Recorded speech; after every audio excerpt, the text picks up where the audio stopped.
وقفنا الحلقه اللي فاتت يا صديقي من انمي سرق الاجسام لما فوشي التقى بالبنت ماتشي واللي كانت حرفيا بتعتبره ابنها، ولكن ساعتها يا صديقي المحاربه هياسي اللي تتشل في ايديها قتلت ماتشي، وساعتها فوشي اتحول على هيئه دب عملاق وابتدى يدمر كل حاجه، وبعدها فوشي بيكمل رحلته للبحث عن اصدقاء. فانزل اعمل لايك يا صديقي عشان نشوف مغامرات فوشي مع بعض، ويلا بينا نخش على ملخص الانمي بتاعنا.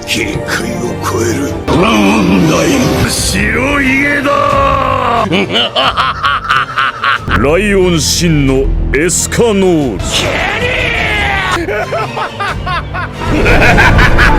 وبنشوف فوشي مكمل رحلته لوحده، شويه على هيئه الذئب وشويه على هيئه ماتشي، وفي مره بيبص كده بيلاقي الست العجوزه اللي كانت معاهم في العربيه، والست ديت بتفرح جدا لما بتشوف وبتقول له والله يا ابني انا قاعده هنا بقالي يومين بحالهم مش لاقيه لا اكل ولا شرب، الله يسترك شوف لي اي حاجه كلها معاك. ولكن فوشي اصلا ما بيعرفش يتكلم وبيسيبها وبيمشي، والست العجوزه بتمشي وراه، وفوشي بيلاقي شجره فاكهه وبيتحول لهيئه ماتشي وبيطلع ياكل منها، وطبعا الست العجوزه بتقعد تعيط وبتقول له والنبي عم والنبي عم ورحمه امك احدف لي اي حاجه ان شاء الله عنبايه انا هموت من الجوع. وفوشي مش بيفهمها طبعا ولكنه بيحدف لها فاكهه زي ما ماتشي كانت بتحدف له، والعجوزه بيوران بتقرر تعلم فوشي الكتابه والقرايه، وفوشي بيبقى فرحان جدا انه ابتدى يتعلم ويفهم الناس، وبيسافروا مع بعض ورحلتهم بتكون سعيده. ولكن في يوم من الايام يا صديقي بيهاجم فوشي كائن غريب، وفوشي بيتصدم لانه مش بيعرف يرجع لهيئه الشاب تاني، وساعتها بيوقف الزمن الساحر اللي صنع فوشي اصلا، وبيقول له اللي قدامك ده يا فوشي هو عدوك الوحيد والاول، دول كائنات اسمهم الطارقين هدفهم تدميرك يا فوشي، ولو قدروا يسببوا اصابه لاي شكل انت فيه بيقدروا يسرقوه منك وما بترجعلوش تاني، وعشان ترجع له لازم تدمر الطارق اللي اصاب الشكل بتاعك واخده منك. وبالفعل فوشي بيهجم على الطارق دوت ولكنه بيكون قوي بصراحه، لو كمان بيسرق منه شكل الذئب، وفوشي بيحاول يدمر نواه الطارق عشان يرجع اشكاله تاني، ولكن الصدمه يا عزيزي ان الطارق بيسرق كمان شكل الدبه،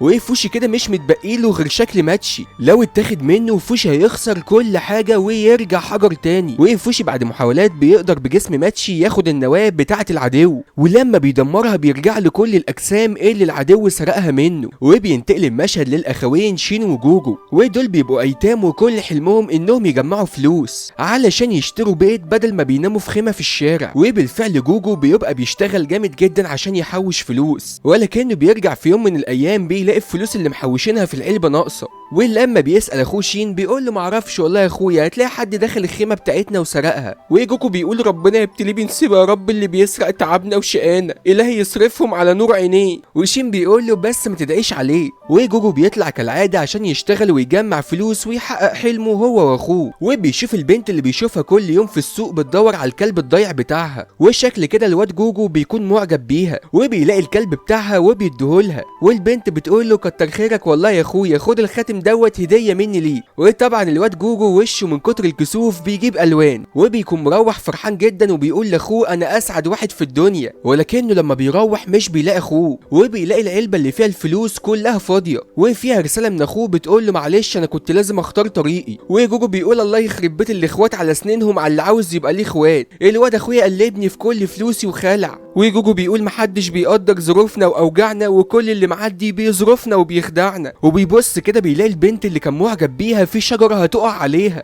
والبنت بتكون مش سامعاه ومركزه في الورد، وجوجو بيجري بسرعه عشان ينقذها، ولكن الشجره بتقع فوق وش جوجو، ولما بيصحى بيكون متفاجئ بطنه منتفخه شويه ووشه مشوه تماما. وفي عجوز بيجي بيقول له انا متفاجئ اللي انت قدرت تعيش لحد دلوقتي، انا عملت عليك بعض التعديلات عشان تقدر تعيش ولكن للاسف ما قدرتش انقذ وشك. وبيديله قناع وبيقول له انت من هنا ورايح هتلبس القناع دوت مدى الحياه. وجوجو بيعمل في محل العجوز، وفي يوم من الايام بتيجي بيوران ومعاها فوشي لمحل العجوز ده، وبتكون عارفاه وبتقول له انا جبت لك حاجه هتفرح بيها جدا ايها العجوز. وبنعرف ان بيوران تبقى متجوزه الراجل ده، وبتوري له قدرات فوشي وبيندهش بيها جدا. وجوجو وفوشي بيتعرفوا على بعض وبيكونوا صحاب، وفوشي بيقول لجوجو انت ليه لابس القناع ده؟ وجوجو بيقول له لان الناس لو شافت شكلي يا عم الحاج هتف عليا وتقعد تحدفني بالطوب، فلازم البس القناع دوت عشان محدش يخاف مني. وفوشي بيقول له بس انا مش شايفك وحش، ولكن فوشي العبيط بيقول له لو انت بتزعل من التحديف بالطوب مش هعمل لك كده، انا ممكن احدفك بالفاكهه زي ما كانت ماتشي بتعمل لي. وفي يوم من الايام الاميره ريني بتيجي لمحل العجوز، وطبعا هي ما تعرفش جوجو ولا تعرف مين اللي لابس القناع ده، وجوجو مش بيقول لها على اي حاجه وان وشه اتشوه ومش بيعرفها نفسه اصلا، وبيكون مكسوف جدا وفرحان في نفس الوقت ان هي بتتكلم معاه، وبيقول لها تيجي المحل بتاعهم كل يوم هيعمل لها مشروبات جميله جدا. وبعد ما بتمشي جوجو بيروح يتدرب عشان يطلع له عضلات ويبقى جيماوي ويعجب ريني، وفوشي بيقول له انت بتعمل ايه يا ابني؟ فبيقول له انا بطلع البنجات والسكس باكس وهخربها عشان اعجب البت ريني، جاي لك يا فورمه الساحل مش هسيبك.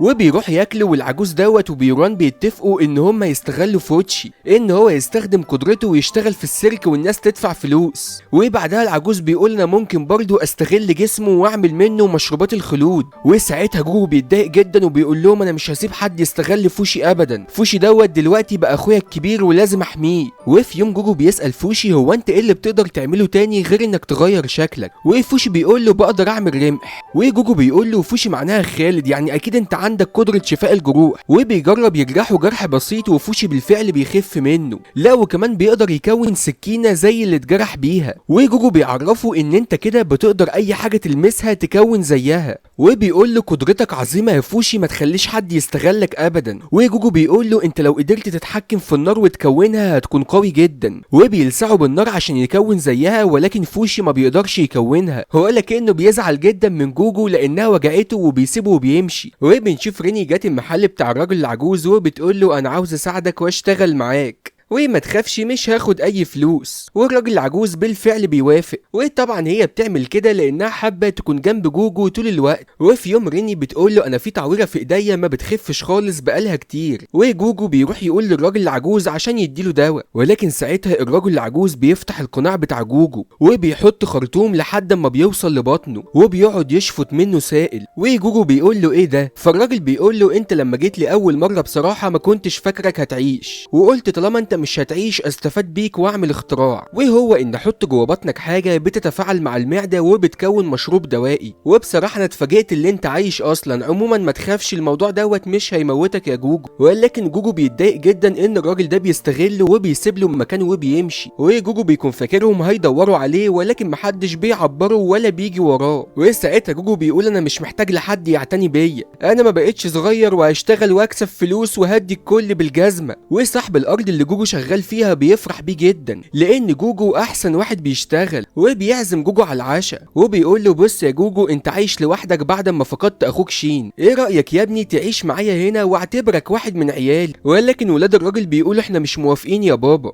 وبعدين ايه القناع الغريب اللي الواد ده لابسه؟ والراجل ده بيقول لهم عيب كده يا ولاد، هو لابس قناع عشان بس متعور. وساعتها جوجو بيتضايق وبيقول له عندهم حق على فكره، ما ينفعش اعيش معاكوا لاننا مش اسره، الاسره لازم يكونوا بيحبوا بعض، وانا لو قلعت القناع محدش هيحبني. وبالفعل لما بيقلع القناع الكل بيخاف منه. والراجل ده بيعتذر لجوجو بيقول له ما تزعلش من اللي عيالي قالوه، وانا عن نفسي مش خايف ولا متضايق منك. ويا عيني وهو ماشي بالليل بيجي بعض الشباب بيضايقوه وبياخدوا منه القناع، يا رب ايديهم تتشل واي حد يضايق جوجو ربنا ينتقم منه. وبيروح يشتغل تاني يوم والراجل الطيب دوت مش بيتضايق من شكل جوجو مع ان الناس كلها بتكون خايفه من شكله. وبعد انتهاء العمل بيجي ابن الراجل اللي يا رب ايديه تتشل وبيحدف على جوجو ميه وبيقول له مش عاوزك تيجي تاني تشتغل عند بابا، شكلك مخيف وما يعلم بيه الا ربنا. وجوجو بيفضل يتمشى يسال عن شغل ولكن محدش بيرضى يشغله، الكل بيكون خايف من شكله. وهو ماشي يا صديقي بيشوف اخوه شين مرمي في الارض ورفيع جدا وشكل كده الدنيا جت عليه. فجوجو بيدي لشين الخاتم اللي كانت ريني اديتهوله زمان يبيعه وبيقول له الخاتم دوت هيمكنك انك تشتري بيت بحاله. والشين بينادي على جوجو بيقول له اخويا جوجو ما تسيبنيش، ولكن جوجو بيقول له انا ماليش اخوات وبيسيبه وبيمشي. وجوجو بيقرر ينام في الخيمه بتاعته القديمه لحد ما يموت من الجوع. ولكن يا صديقي حتى ديت مش بيعرف يعملها، بتيجي ناس بتخطف جوجو وبيكون هيبيعوه للسيرك عشان الناس تتفرج عليه وتدفع فلوس. انا مش عارف يا جوجو يا ابني المؤلف بيعمل معاك كده ليه؟ ولكن يا صديقي الحمد لله بنلاقي فوشي ظاهر